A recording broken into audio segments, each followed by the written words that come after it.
And now we're joined from Cairo by the researcher in international regional affairs, Hani Al-Jaber. Thank you very much for being there with us. So how does Israel rather justify its airstrikes on Syria, particularly at a time when the US is warning its citizens to leave the country due to the rising instability? Hello, Mr. Mark, and hello, audience. A greeting to my audience. I think this is the time Israel can change the demographics and photographics of the area in South Syria. Syria has become between the heart between Suwaida and Israel, which was exploited by Israel to urge Bedouins and Druze to destabilize the area, to spread rumors of sectarianism and dismantle Syrian Suwaida ethnically. This is as planned by Israel since October 7th, when they used to front Syrian resistance to have a grip over Syria, and therefore, after the collapsing of Iranian invade or Iranian existence in Syria, with Assad's regime falling, Israel starts to walk or to move on depending on the current situation. Okay. They want to exploit the sectarianism in Syria to have more influence inside Syria and to eliminate the previous regime army. This is why Israel attacked weapons stores to dismantle this army. Therefore, the crisis, the conflict emerged between among the Bedouins, which is a gate for Israel to interfere in internal affairs of Syria, as it's considered they are marginalizing the minorities' needs. So there is still harmony between the Gahris-led tribe with Israel, who rejected signing a truce between the Druze and the Syrian forces, but they found it an opportunity to plot against the tribes he sees radical, in order to defend themselves. This aligned Israel's policies, who provided $4.4 trillion of aid to them, and they also prevented any artilleries they provided artilleries to have a balance between between their power and Syrians' power. Israel would allow small Syrian troops after 48 hours from now. So we are in front of a warning explosion of destruction of Syria's forces are still not dominant yet on this area, so therefore there'll be clashes between the Druze and the Bedouin Arab tribes, which there are about 50,000 population, in addition to the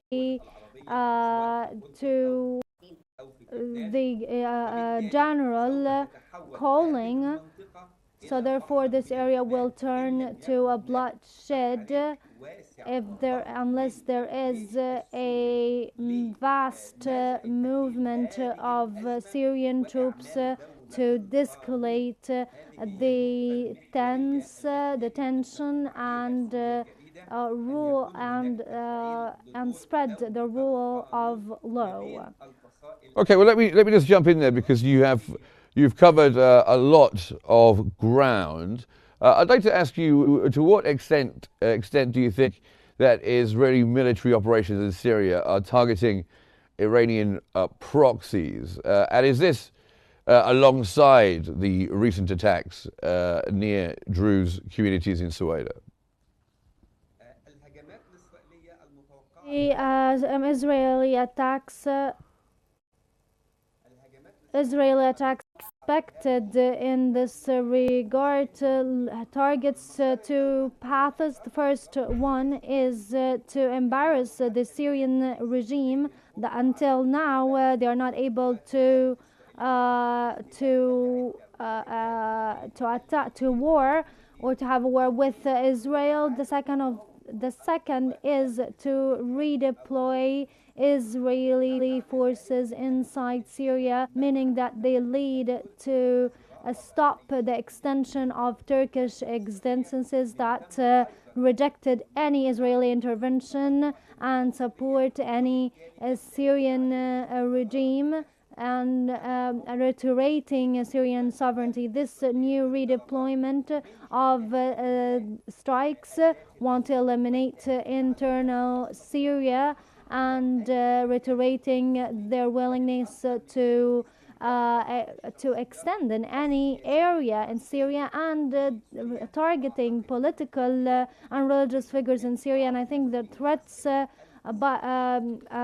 to Mr. Ahmed al-Shara during the last hours meant to launch a high language threat that he cannot make any steps unless after Israel's approval. So that will be a clash between Israel's troops and Syrian troops that do not yet have strategic tactics that can by which they can face a strong Israeli army. So they think it's a new plan to redeploy their positions and have a great influence on decision makers, whether politically or militarily, inside Syria.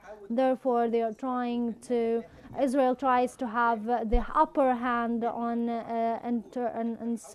Syria, which hinders the democratic growth we wanted to witness, and therefore undermining ethnical minorities in Syria. So if this a shift of policies, there will be a dramatic shift in Turkish and Druze minorities inside Syria, in addition to the return of the Alawi's existence in Syria by exploiting the chaos inside Syria. Unless there is a strong support from the current system, and a great support and a great undermining from the U.S. over the Israel, because they are the only state which has the pressure cards, strong pressure cards on Israel. If there is no real shift to peace track, that I think if there is chaos, Syria will turn to a blood river, leading eventually to dismantle Syria into small states that can have autonomy inside Syria, meaning that Syria will be a victim of polarization for many parties, or which influences greatly the balanced geopolitical nature of this region, which affects the balance power in the neighboring for the neighboring countries. Well, you mentioned neighbouring countries there. I just wanted to mention that there's been strong regional condemnation from Arab and neighbouring countries. Israel risking broader diplomatic fallout once again. But is that something that Israel really cares about?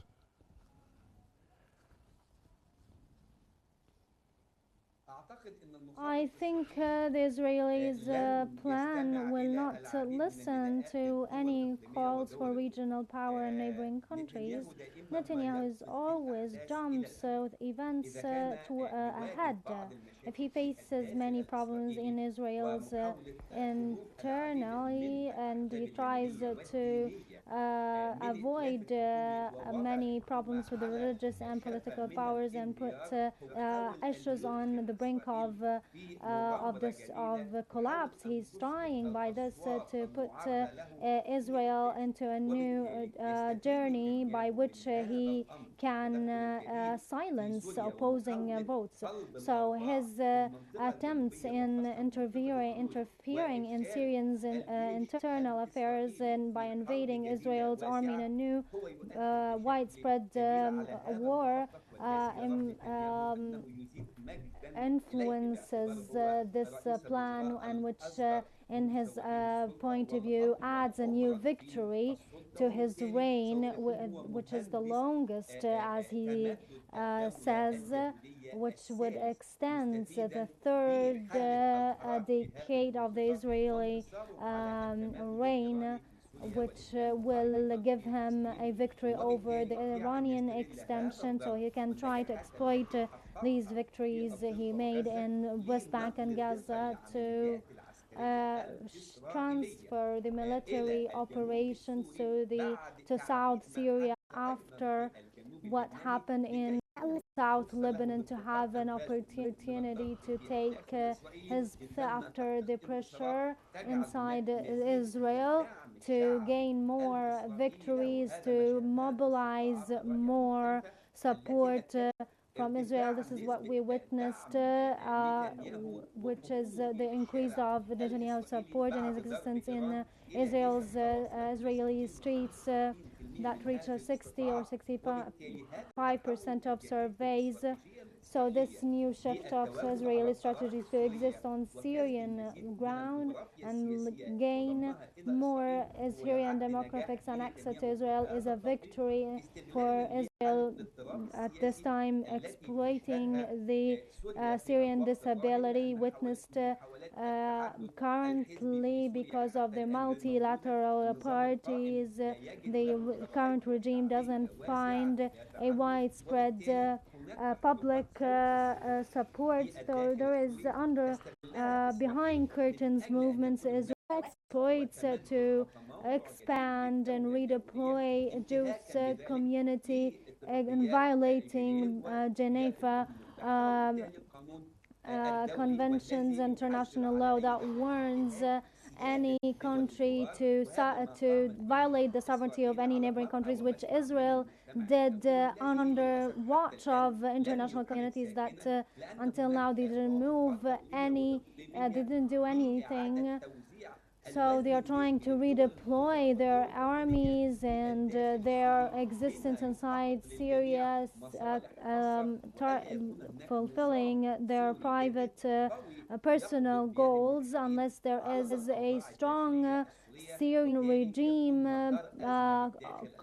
takes over the grip of issues and so on Syria, especially that Mr. Ahmad al-Shara is another face of radical groups, and they depicted it as ISIS and coming out of the school which who expresses an issue to Israel that is trying to eliminate these Israeli movements increases settlements and in other areas that they took over. That means that the political Israeli demographics will even expand and build new settlements that Israeli are prohibited to be in. So these military movements put the international agreements between Israel and Syria is almost inevitable, is almost impossible. So they need to make new agreements to gain more demographics for Israel. So therefore they can take over the situations with the agreements with the new system regime, or with the exploiting the chaos inside Syria. Therefore, they are always using the cane and the carrot, always the stick and carrot, and unless they undermine the urge the minorities by using the religious urge to push for a civil war, unless there is a sovereignty for the regime over Syria. And like what happened in Lebanon, and in regards to the plan or the map, which is the Levantine map presented by Netanyahu in his last visit to the White House, meaning that there is no any divisions in between. So this is a type of security liquidation that Israel can exploit in controlling or putting in having an upper hand in this area. Well, thank you very much indeed for joining us here on Q News. Hani Al-Gamal, who is a researcher in international and regional affairs. Thank you very much indeed.